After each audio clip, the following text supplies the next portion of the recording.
Okay, so Hi. well, I can't be in it because it's about you. It's about you, so you have to. Whatever. You were the model. Shh.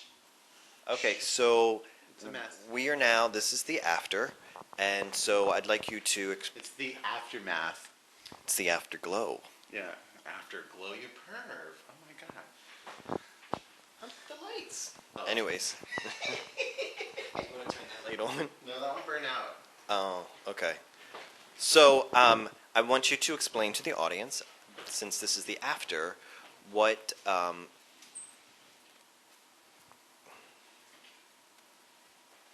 look good on camera. thank you.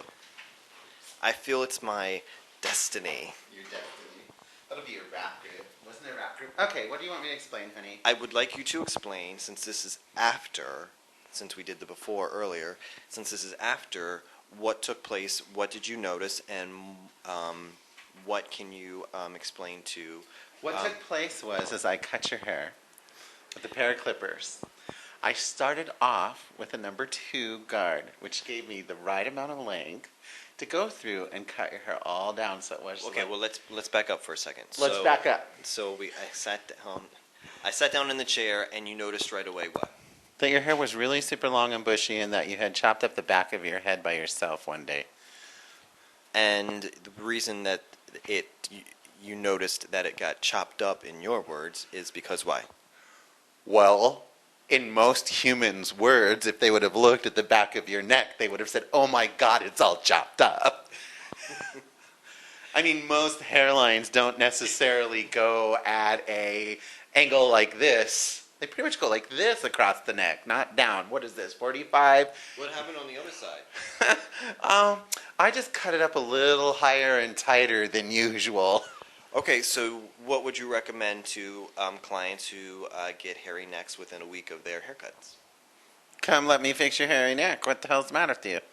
Okay, well, what if they can't get to you? Then they should have their husband or wife do it. And then if they can't do that, then you use 2 mirrors and you look at yourself in the back and the front and pay attention to what you're doing. Get a mustache trimmer and trim it that way. What if they do that? Okay. You are obviously right-handed, then I'll put it that way, and you don't have no dexterity in your left hand because you are better with your right hand at removing more hair than you were with your left hand. And I would recommend calling your stylist, coming into the salon, and spending the 3 minutes out of your life it would take to make it pretty. Thank you. Okay, great. So, moving on from that. On camera, look how close we have to be, so you just get rid of the... Look at you start backing up. But that puts us perfectly in frame. Quit backing up. You're like, ah! Okay, This so is where we need to be. Moving on from... Wait, just a minute right there. Okay, cut. Action. Moving on from the back of the hair, the mess that I made, where did you go from there? I cut your gray out, which you should be bald on all the front of your head. What? No, what I did from there was I took the clippers and I went through and just cut the whole, from your occipital bone down, clipped all that off, and then I went through and removed 2 inches of hair with scissors off the top of your head. I went back over with clippers and cleaned it down with a number 1 to make it really close.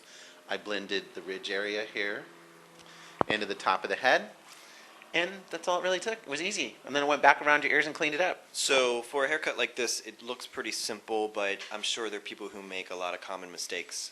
What would they be? Okay, none. Well, that's called editing. We'll save that for the editing. Okay, so Cutting room floor. Common mistakes. Good question. Not enough parting on the top of the head when you're using your fingers because your fingers are wide. So if you don't go back through it and cut it 2 or 3 times, taking small partings, you can have big cut marks on the top of the head. Not blending from the bottom to the top of the head, just from the apex. So this anterior region gets trashed on, and sometimes it'll stick out or have a ridge, or it won't blend. It'll look kind of boxy. You don't want to round it too much in certain head types because then it makes them look like you have a pinhead. So you kind of have to adjust all of that using your artistic ability and balance it out. Now, does it apply if you have an oddly shaped head? Or... That's what I said. Oh, you did? Yeah, I said you have to kind of balance it out to their head. Some people make them have a pinhead, some people make them have a square head. Right. There we go. Right, that's much better. Right. Thank you. Thank you. Your artistic ability is really what's going to help that. Mine? Yeah. No, the stylist. Oh. Yeah, your artistic ability. I don't know. Where is it? We need to uncover that. Yeah. Okay. So, what else did you find? Nothing. There was no finding. There was just cutting. Other than your ears. You are very expressive when you're talking and you move your skin around. And a lot of times that can cause problems when you're cutting clients' hair. Because if you're moving around and the skin moves around, the hairline moves around. And if you don't pay attention to that and judge, relax, please be quiet, so you can cut it where it is naturally. If you cut it where they're moving their head around and then they relax, it could be lopsided. Is it best for the client to Not read magazines and keep their mouth shut? Yeah. But that didn't happen today because we're playing with the camera. Okay. In general, should clients just sit there and listen?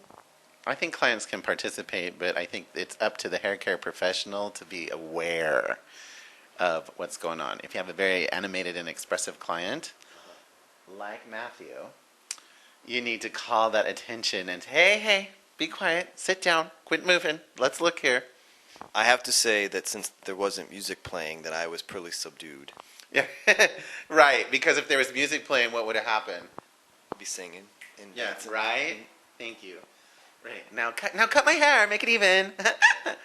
Okay, well, that's great. Is there anything else that you'd like people to know in reference to this type of hairstyle and type of hair texture? No, but I had fun cutting your hair and playing with the camera today. I had fun practicing Yeah, for my future career. When we're famous someday, When- we're gonna look at this. Yeah, no, that's not the first song you ever sang to me. Sing the first song you sang to me, All Wasted. I don't remember. That's sad, you should remember. Well, I guess if I was wasted, I probably would. I wouldn't. If I wasn't wasted, Whitney I probably, Houston. No, but it wasn't. It was a Whitney Houston song, but it wasn't. Was it one of her new ones? No, you got the new CD, but it was the old song you were singing. Was it How Will I Know? Yeah. Exactly. Only it was more like, how will I know if he really loves me? No. I was like, sweetie. Wait. And then you fell on me. What? Whiskey breath and all. I don't have whiskey. I don't drink whiskey. I'm teasing. Whiskey breath means alcoholic breath. Oh, okay. Well, In Joseph Land. there we go. Rumplemint breath. Yeah, and I have to tell you that after my whole Rumplemint's experience, that I found out the true way to drink Rumplemints, and I'm getting sick to my stomach because I'm thinking about how. But if I didn't have such nauseating experiences from Rumplemints the next day, I probably would try this. But you can take it and you get Hershey's chocolate syrup, and She's the pro. and you dip it on a spoon, and you can either let it sit in a freezer and take it out and serve individual spoons with the shots, or you can just pour a spoonful there and do it as a chaser right at the bar. And that's supposed to be awesome. Sounds great, mint and chocolate, but I'm getting sick to my stomach. I don't want to think about drinking. Look at her. Because the last time she had Rumplemint was when we did a show and come in all hungover looking like dog poo. Yeah, I couldn't even handle. I could not handle having my head over the toilet because it was so bad. I had to use the whole tub and be like Jesus Christ with my head and my arms spread out like this. See, you're such a wreck. Anyway, I love cutting your hair. That was so much fun. Oh, that was great. So thanks for watching. Hope you guys enjoyed it and learned some things about coarse, thick, what else kind of hair? Naturally curly. And naturally curly hair on men that are graying. There we go. How old are you? I'm 21.